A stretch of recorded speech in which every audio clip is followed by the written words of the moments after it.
दोस्तों नमस्कार। आप सभी का आपके अपने YouTube चैनल में हार्दिक अभिनंदन है। आज हम फिर हमारा राजस्थान की अगली कड़ी में कक्षा 7 का अध्याय 4 लेकर उपस्थित हुए हैं। इससे पहले हम अध्याय 3 है जो डाल चुके हैं, 1, 2 और 3 अध्याय डाल चुके हैं, वो भी आप देख लेना।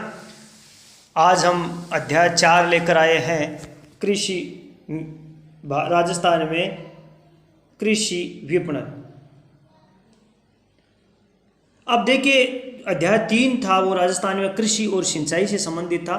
तो कृषि में जो उत्पादन होता है वो तो कृषि से संबंधित हो जाता है, और कृषि में जो उत्पादन होता है वो जब उपभोक्ताओं तक पहुंचता है तो बीच में जो प्रक्रियाएं होती हैं, जो गतिविधियां होती हैं, जिन सेवाओं का उपयोग किया जाता है, जिन साधनों का उपयोग किया जाता है, उन सभी को मिलाकर विपणन कहा जाता है। उसको क्या कहा जाता है? विपणन कहा जाता है। इसलिए ये बात आपको ध्यान में रखनी होती है कि कृषि और सिंचाई वाला पार्ट अलग होता है और कृषि विपणन वाला पार्ट अलग होता है। क्योंकि कृषि और सिंचाई, कृषि करने से ही काम नहीं चलता, वो उपभोक्ताओं तक पहुंचाना भी पड़ता है। तो आपको ये समझना जरूरी है कि कृषि विपणन क्या होता है, कृषि क्या होता है और व्यापार क्या होता है। व्यापार अलग चीज़ होती है और विपणन अलग चीज़ होती है। व्यापार और विपणन में अंतर करना सीखना है। भाई, विपणन तो होता है सरकार जिन माध्यमों के प्रयोग से उपभोक्ताओं तक कृषि की उपज पहुंचाती है, जो प्रयोग करती है सरकार, वो तो होते हैं विपणन। और व्यापार होता है जो व्यापारी हैं वो अपने लाभ कमाने के लिए उपभोक्ताओं तक सामान है वो पहुंचाते हैं। तो व्यापार और विपणन दोनों में थोड़ा थोड़ा फर्क है, वो आपको समझ में ज़रूर आना चाहिए। तो पहला प्रश्न दे के लेते हैं, इसे हम अच्छी तरीके से समझ आते हैं कि कृषि उपज को खेत से लेकर उपभोक्ता तक पहुंचाने में जो सेवाएं व गतिविधियां होती है वह क्या कहलाती हैं? तो वह कहलाती हैं कृषि विपणन। यानी कृषि विपणन क्या होता है? तो कृषि विपणन होता है उपभोक्ता तक पहुंचाने में जो सेवाएं और गतिविधियां काम में ली जाती हैं, वो कृषि विपणन होता है। जैसे परिवहन, प्रसंस्करण, भंडारण, ग्रेडिंग आदि, ये सारी की सारी प्रक्रियाएं हैं वो विपणन में आती हैं। अगला प्रश्न है, कृषि उपज के भंडारण और विक्रय के लिए चुने हुए कृषकों की सरकार द्वारा वित्तपोषित स्वायत्तशासी समिति है तो कृषि उपज मंडी। यानी जब किसान उत्पादन कर लेता है उसके बाद में सरकार है वो विपणन के माध्यम से उपभोक्ताओं तक पहुंचाने का प्रयोग करती है, और किसानों को सुविधाएं मुहैया करवाने के लिए एक समिति का निर्माण किया जाता है जो स्वायत्तशासी होती है। उस समिति को कहा जाता है कृषि उपज मंडी। अर्थात कृषि उपज मंडी से तात्पर्य है कि कृषि के जो उत्पाद हैं वो किसान वहाँ लेकर आते हैं, और बिचौलियों की जहाँ कोई ज़रूरत नहीं होती, उन बिचौलियों के शोषण से बचाने के लिए ही मंडी तक किसान को पहुंचाया जाता है। तो कृषि उपज मंडी का यही उद्देश्य है। चलते हैं अगला प्रश्न देखते हैं। कृषि उपज मंडी का कार्य है तो बिचौलियों के शोषण से किसानों को बचाते हुए तोल और मोल दोनों का किसान हित में ख्याल रखना ही कृषि उपज मंडी का महत्वपूर्ण कार्य है। अगला प्रश्न है, आम उपभोक्ताओं तक कृषि उपज एवं अन्य खाद्य वस्तुएं सही दामों में पहुंचे, इसके लिए सरकार ने व्यवस्था की है सार्वजनिक वितरण प्रणाली की।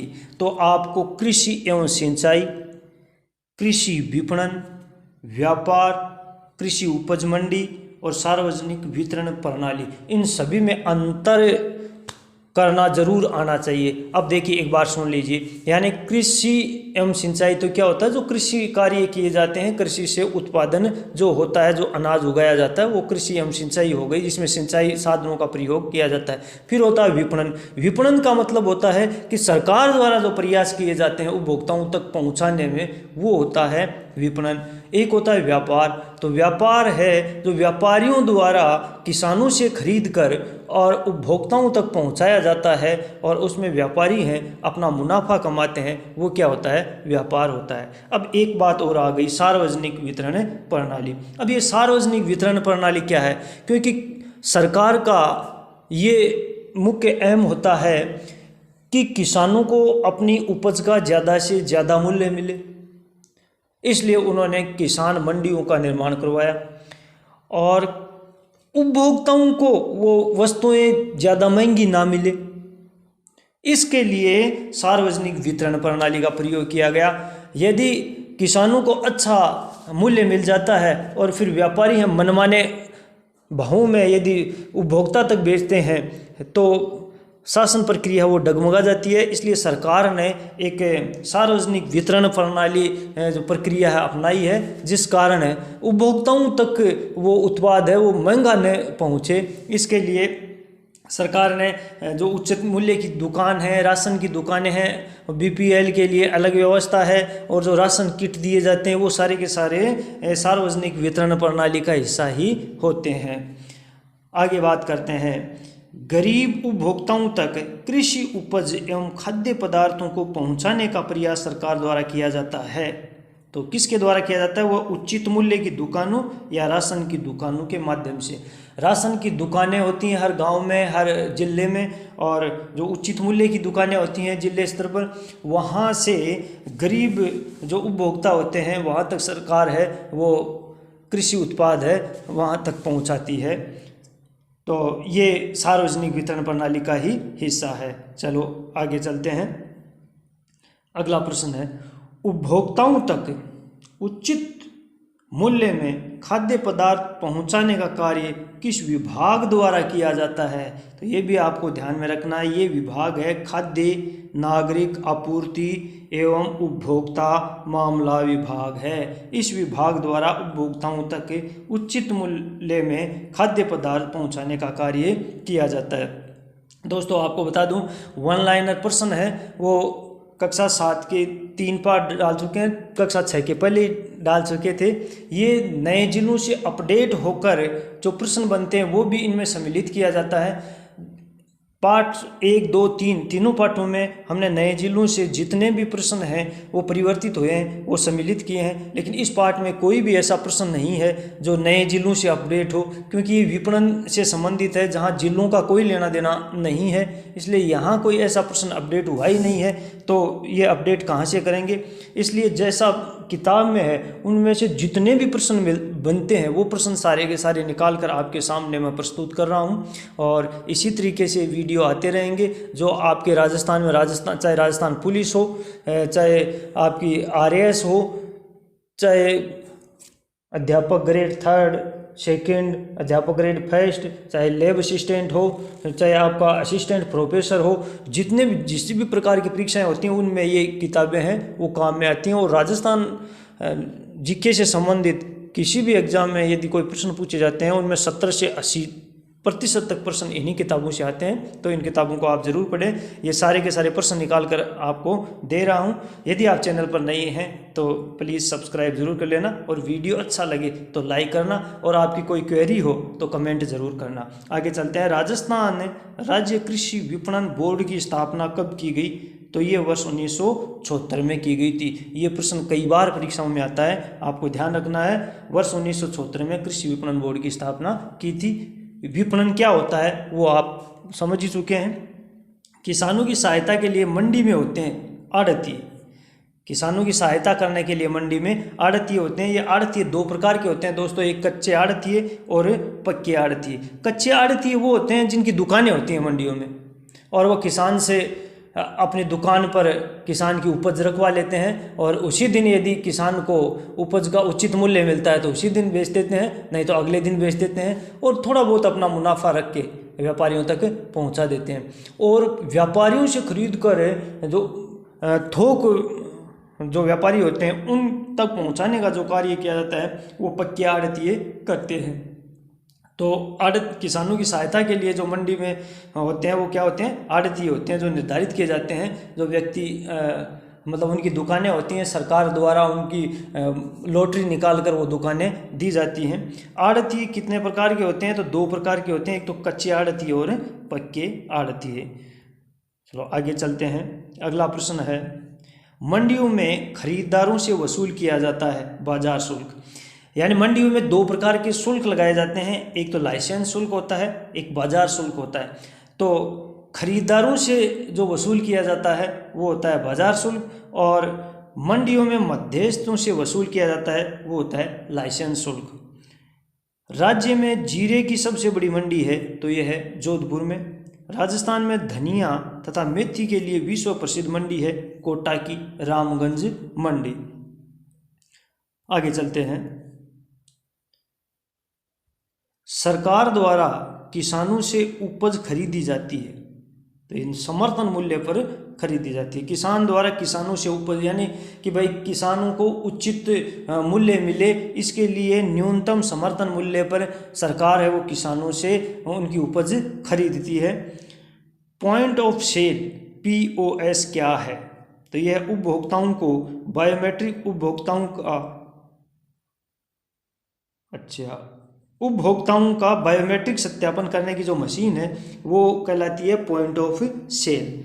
यानी जहां आप यदि कोई BPL परिवार का कोई विद्यार्थी देख रहा है तो, या जो खाद्य सुरक्षा से संबंधित कोई परिवार जुड़ा हुआ है, तो वो सारे के सारे हैं ये खाद्यान्न गवर्नमेंट है उनको देती है, तो वहाँ बायोमेट्रिक द्वारा यानी अंगूठा लगाकर वो सत्यापन किया जाता है। उसी मशीन को क्या कहा जाता है? Point of sale. आगे चलते हैं दोस्तों।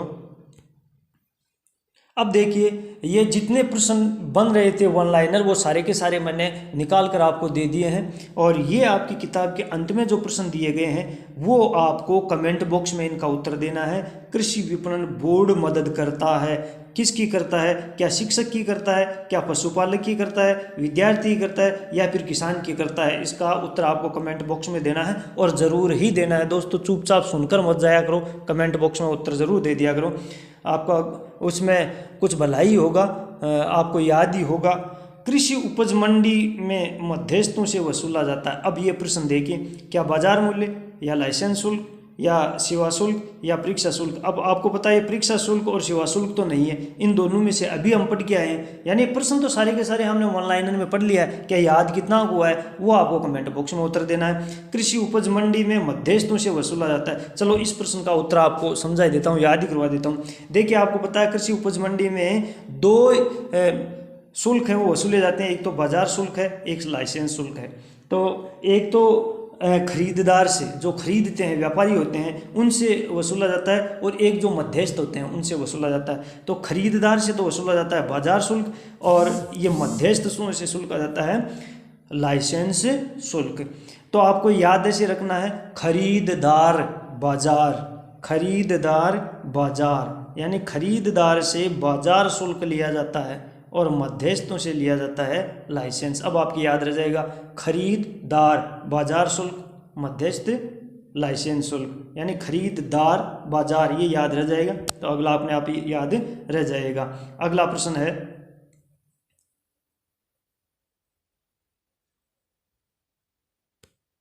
मंडियों की स्थापना तथा विकास के लिए राजस्थान में खालिस्तान की स्थापना 1976 में की गई थी। 1976 में किसकी स्थापना की गई थी वो भी आपको कमेंट बॉक्स में उत्तर देना है। और सार्वजनिक वितरण प्रणाली द्वारा मध्यस्थ को खालिस्तान को खाद्य वस्तुएं सही दाम में मिलती हैं। तो यहाँ खालिस्तान में क्या आएगा वो भी आपको कमेंट बॉक्स में उत्तर जरूर देना है। चलो आपको यदि आप कमेंट में उत्तर भी नहीं दोगे, ये भी कह दो कि अगले वीडियो में बता देना, तो इनके उत्तर मैं अगले वीडियो में बता दूंगा, लेकिन आपको कमेंट जरूर करना है। दोस्तों यदि वीडियो अच्छा लगे तो लाइक ज़रूर करना। धन्यवाद।